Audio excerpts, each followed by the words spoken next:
Mariya Anatoievna, Kostikovici, Belarus. Greetings, dear Zane, and my dear American friends. You asked me to write about the war.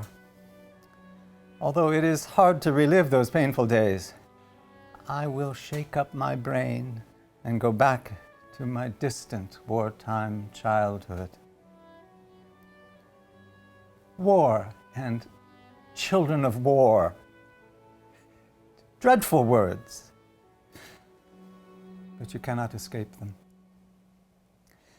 In order to save ourselves from the advancing Germans, we are evacuated on a train. Our escape to the east. The train whistle blows and we are moving. How heavy, how anxious are our hearts. None of the Jewish families have ever left their homeland. We've left behind our elderly parents who would soon be burned alive. Everything we own, all that is dear to us, we've left behind, including our ancestors buried in the sacred Jewish cemetery surrounded by pine trees. We've locked our hut and taken the keys. We're coming back soon. We wanted to think so. We hear the roar of the enemy planes. The roar becomes louder and louder and, oh, what horror. Bombs are pouring from the sky. We see craters in the ground from the explosions. The moaning of the wounded blends with the moaning of the earth. Suddenly, a bomb hits our train and blasts through the rear of the car. The train bursts into flames. We are in the front, which saves our lives. Noise, pandemonium, the moaning of the wounded. Everyone is flailing about. People grab their children and jump out. The wounded fall, get up, and run, stumbling over the dead. Blood. Blood is everywhere. But no one screams. We all freeze, stiff and numb with terror. Mothers cover their children's faces, some with the palms of their hands, others with the hems of their dresses, and some simply bury their children's faces in their laps. Children should never see blood or bodies torn to pieces. Someone shouts, "There's a forest on the right. Grab the kids and run." We look back. A forest. We grew up surrounded by forests, and we're not afraid of wild animals. We loved our wildlife. Whenever we went berry picking in the woods, we were always careful to leave some berries in the forest clearing for the animals. This enemy that came to our land is more terrifying than any wild beast in the forest. We rush to the forest for safety. Some run, some crawl. The slow ones are pulled by others. Small children are carried on their mothers' backs. Older ones run, holding on to their mother's skirts. Even the youngest understand. In the woods ahead, there is life. Behind us are exploding bombs, fire, blood, and the moaning of the dying. The screeching bombs continue to fall, destroying everyone and everything as we finally reach the forest. Not all of us make it, but our family does.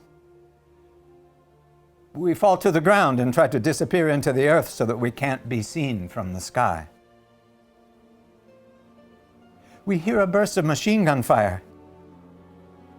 Now German troops are combing through the forest. finishing off the people who are trying to run away. We lie in a ditch, afraid to breathe. There are 2 babies with us. They are both ill and want to cry. The young mothers look down at their babies in silence, their eyes full of horror. They're terrified that the babies will scream, which would mean a death sentence for everyone.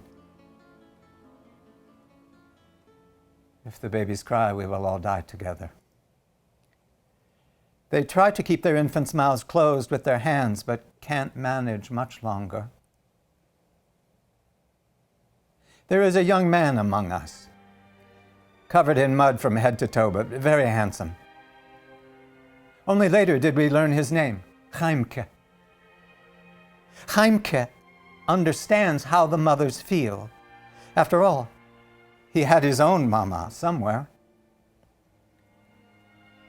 He is very quiet and looks intensely at all of us. That look pierces our hearts as we lie on the ground, terrified. He was saying goodbye to his mother in his soul.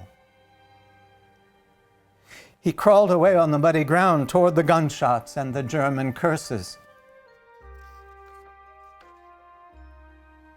Suddenly, we hear his voice, loud and clear. We raise our heads and see our Chaimke with a group of SS soldiers. Chaimke is pointing away from us and telling the Germans, Juden, Juden. The Germans follow him. Then a burst of gunfire and all is quiet. For his bravery, Chaimke paid with his life. Having killed enough Jews for one day, the Germans considered the operation finished. They had done their jobs well, and it was time for them to eat, to stuff their faces with food.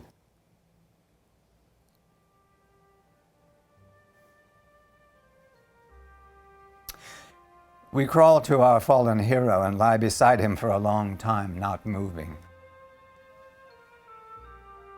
Only the earth moans. We are silent.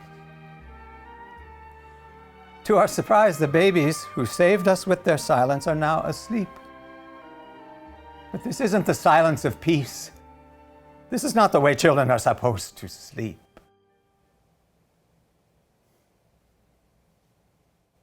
Infants need to hear the peaceful silence of the earth. Hush! A human child is sleeping. This is the true hymn of the earth. But how many infants were among the 6 million Jewish lives? Their everlasting sleep did not bring peace to this earth. Our Savior didn't even leave us his last name, our Chaimke. Young, muddy, covered with bloody dirt from head to toe. So handsome, so bold, so dear.